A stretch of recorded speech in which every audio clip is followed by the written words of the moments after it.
everyone. It's Wilkins Mento here. I am the Leadership Talks podcast host. And today I have a very special guest, Prentice Pollard. Welcome to the show. Hi, how are you, Wilka? Thank you for having me. Fantastic. Thank you so much for joining us today. And Prentice, for folks that are not familiar with you, give us the overview on what you do. Yeah, so again, my name is Prentice Pollard. I'm the Senior Vice President of Hospitality Sales with Inspire. We're a global event technology or audiovisual services company. Been around for about 40 years. And I personally have been in the industry, oh my goodness, it'll be 25 years this year. 25 years working on both the brand side inside of hotels and the supplier side with companies like the one I'm with today. So that's a little bit about what I'm currently doing and a very quick snippet of what I've done over the past 25 years. Now that I'm sitting here and add that up, that's a long time. So Prentice, you started when I was born, huh? Yes, indeed. I did. 1998. It seems like it was yesterday and you were an infant just then. So you're doing great things in your short time. I want to look good for the listeners. So Prentice, between this, being a supplier and working with hotels and so on. So I'm very curious because when you are like, I was in the hotel side and actually I need to outsource, audiovisual and so on. How do you find the flow between these two to connect and actually make the event happen for, the end of the day, the guests? So that's a great question. I think that the most critical thing is when you're a supplier and you're working with, let's just start at the property level. It's important for you to have really solid partnership synergy, be aligned with what the hotel's own goals and objectives are. And then when you have that type of relationship, you're able to kind of drive your joint go-to-market strategies and win business and put them in a position to be the best in their markets or in their comp sets. So I think that's kind of the first step. Then when you're kind of dealing with the above property stakeholders, you just have to really show that you're a true value to not only those brands or those management companies or those owners that'll help to move their assets forward. So that's a couple of different ways that we do it. And then most importantly, you got to keep your eyeball on the guest and making sure that at the property level, you're doing all you can to deliver authentic hospitality and take the best care of the guests that you possibly can in order for the hotel to retain them. And at the end of the day, as a supplier, for you to retain them as a customer as well. Yeah, and actually it's so funny because you're saying, you have to be focused on the guests in the end of the day, right? Like I remember when I was on property, there was a situation where a bride, she wanted to have an event at the hotel and she was very creative, Yeah. And when you because the level of creativity of guests and what we can do also needs to be aligned on what we can offer overall. Right? Yeah, right. Exactly. I'm not gonna sell the Walt Disney World show here. That's right. I can't have the capacity to actually deliver that.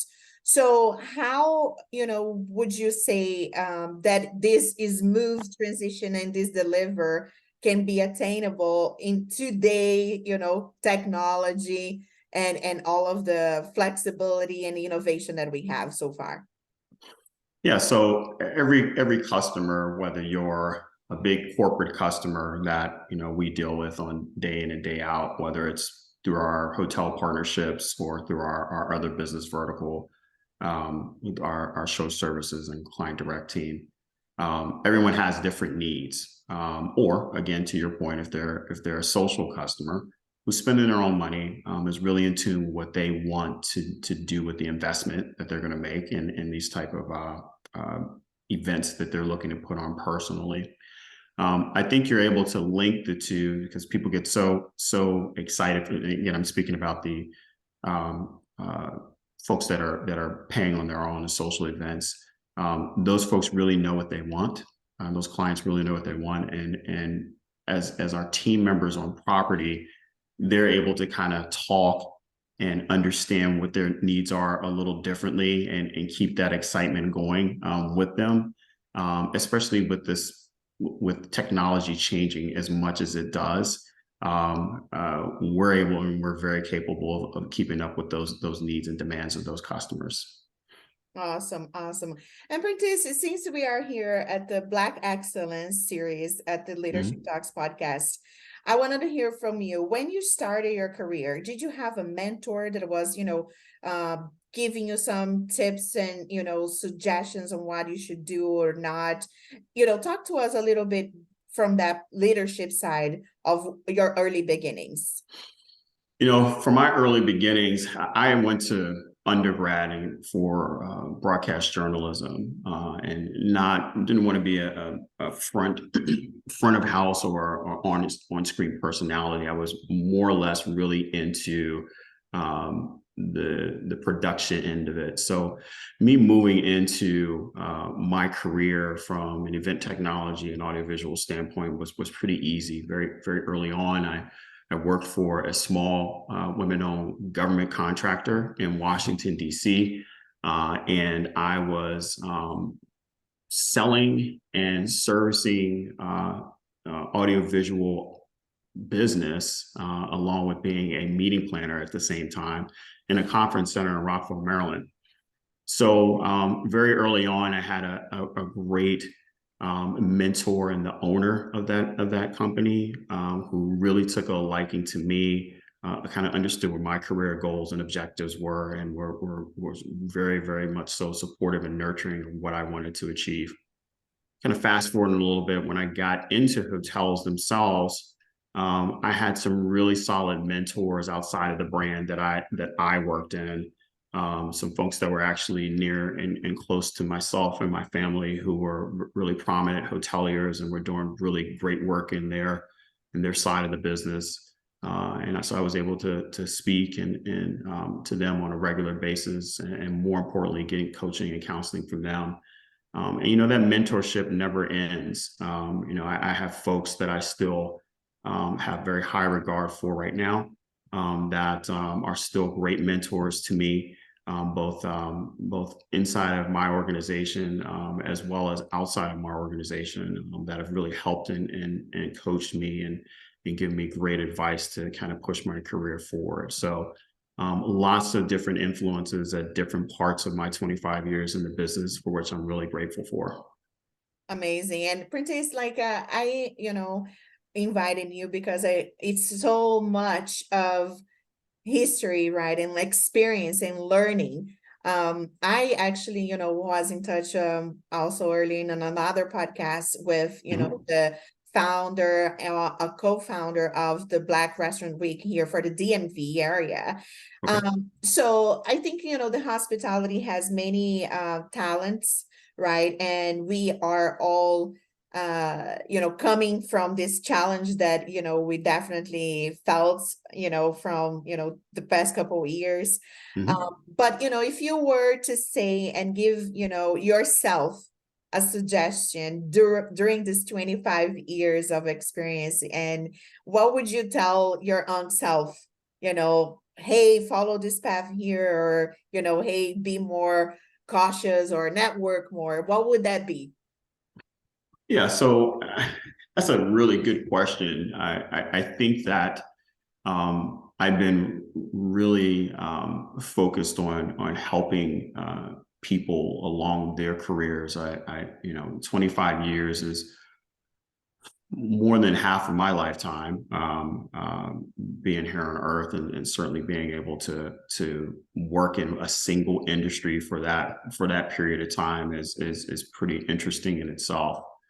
I think being consistent with how you uplift others and bring them along the line, bring them along in their careers. I think early on in my career, if I had done that a little more consistently, I think I probably would have felt better about, my community service and community advocacy at that point in time. It's kind of difficult early on in your career to balance that and trying to move forward and also trying to bring others along. But I think something really clicked in me probably about 15 years ago. I was with a company and had just been elevated into an executive role, into a VP role.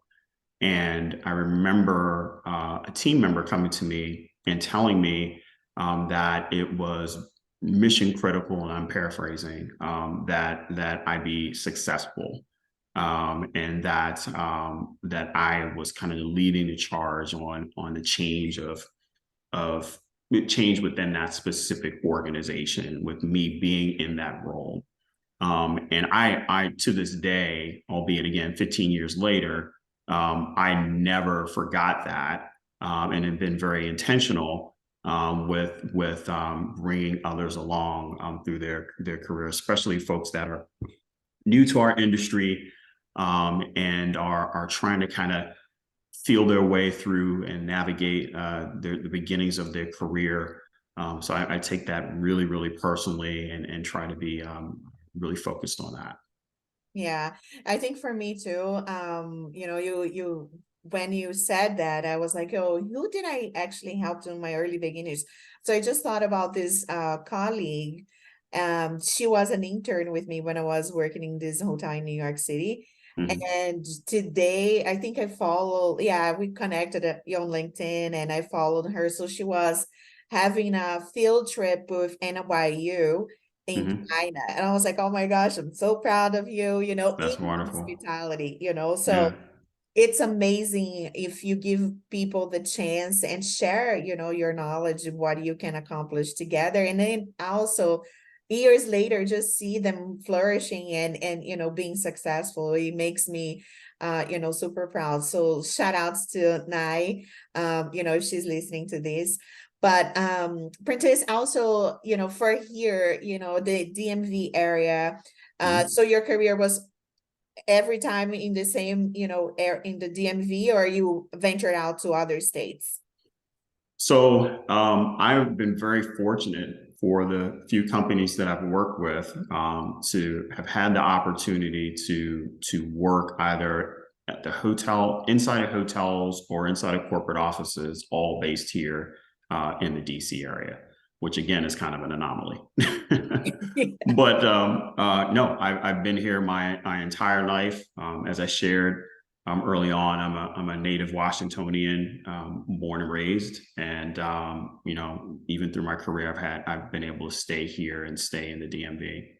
So you know all about the go-go dance and all of the Oh amazing yeah, all the important things I know about.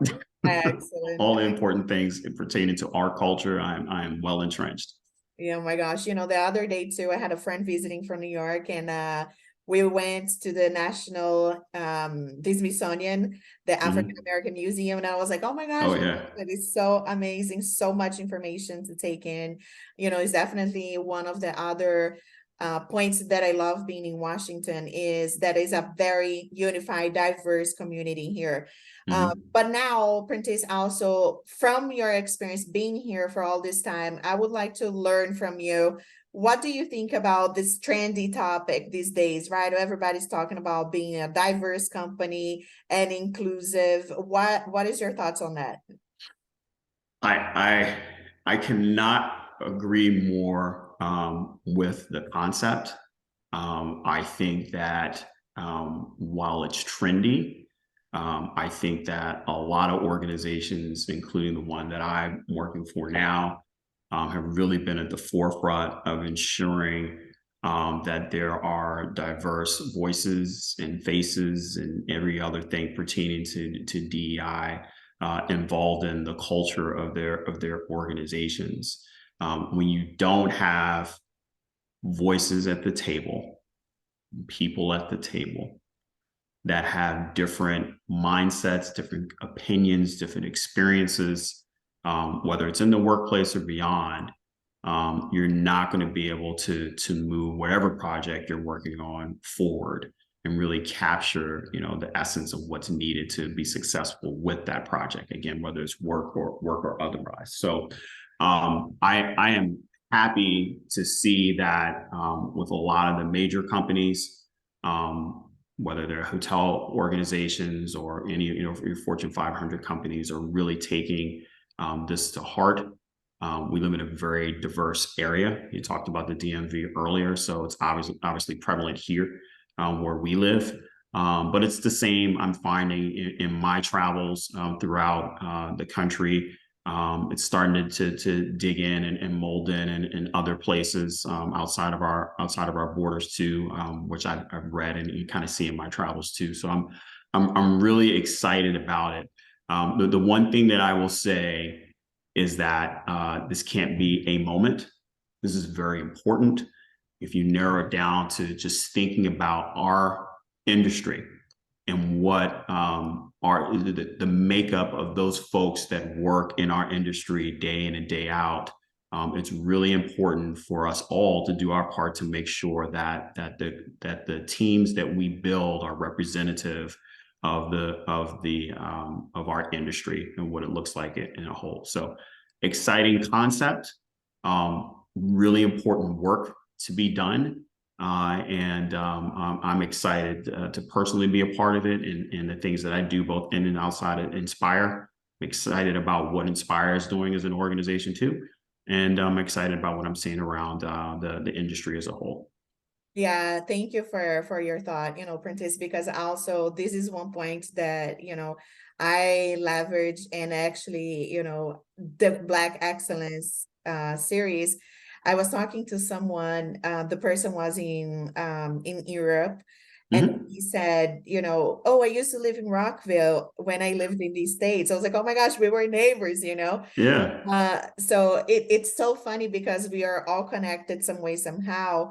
And, I don't need to have this series only in the month of February, That's right. So then I told him, he's like, Wilka, I'm sorry that I couldn't get back to you in February. I was like, don't worry, because this is a series throughout the year, Yes. and it's a voice, it's an opportunity for us to share our experiences and thoughts and really, inspire other people that are coming up in the industry. So here we are, it's pretty much middle of the year, for the remaining of the summer, and a very exciting time for all of us.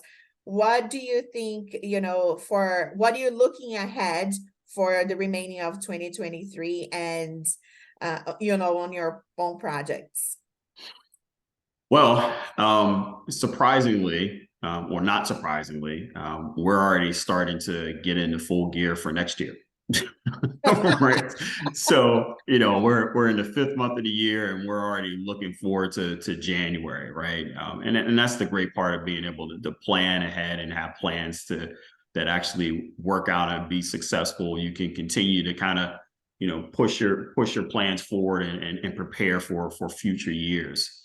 So I think that's one part of what we're looking at. I think at the hotel levels, we are finding that business is rebounding, in particular group business, significantly across the country, even with our international business, which is really, really great. There's still some pockets of the country that are lagging behind in different places, but overall, we're seeing some of the same trajectory that you hear out in the news with all the major brands, et cetera, et cetera. And we're also seeing it from a client direct standpoint with our show services team that travels to and fro, taking care of big associations and corporations. Their in-person business levels are increasing significantly, which we appreciate and are very excited about. So, taking care of those customers for the remainder of the year is a very high priority too. And then lastly, we joked, but felt like it was January 1st. Just a couple of weeks ago, right? And now we're very quickly approaching the summertime. So I think that we've all been working really hard over the course of the past 4 or 5 months, and next month or two. I know that I'm going to try to get a little R&R, and I hope that you're able to do so as well, and also your listeners out there. Yeah, definitely. I was just talking to my sister. I'm like, oh, what's the plans for, summer? And I'm like, my birthday is in August. And I was like, oh my gosh, if I could make a plan for August, to get out and be in Hawaii and, enjoy myself. Yeah. But we have other responsibilities as well, business and personal and so on. But, Prentice, I truly appreciate you coming up, and chatting with me today at the Leadership Talks podcast. So what would be, your highlights of inspiration for new hoteliers coming up and or interested in joining our industry? I will say this. I think we're all responsible for keeping that excitement and enthusiasm about the hospitality industry in the front of mind for young folks that are looking at a career or at their careers. The great thing about our business is if you think about other career paths, right? And they seem to be pretty singular. So you're going to go into, let's say, accounting, or you're going to go into sales, or you're going to go and be, someone that works in the trades. The fantastic thing about our industry, as you know, Wilka, is that there are probably 100+ different career paths that you can go down.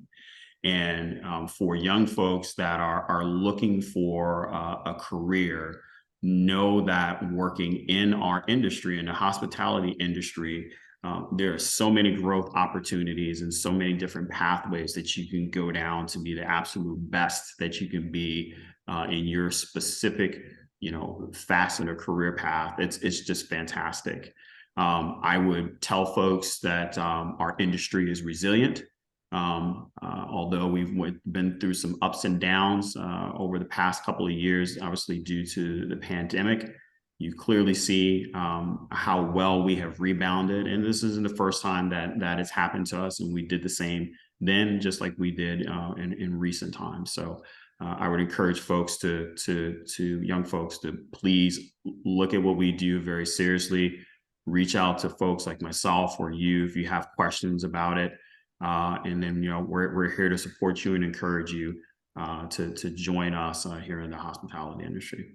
Absolutely. And, no matter what is your background, your ethnicity, I think the world of hospitality is definitely wants to be explored.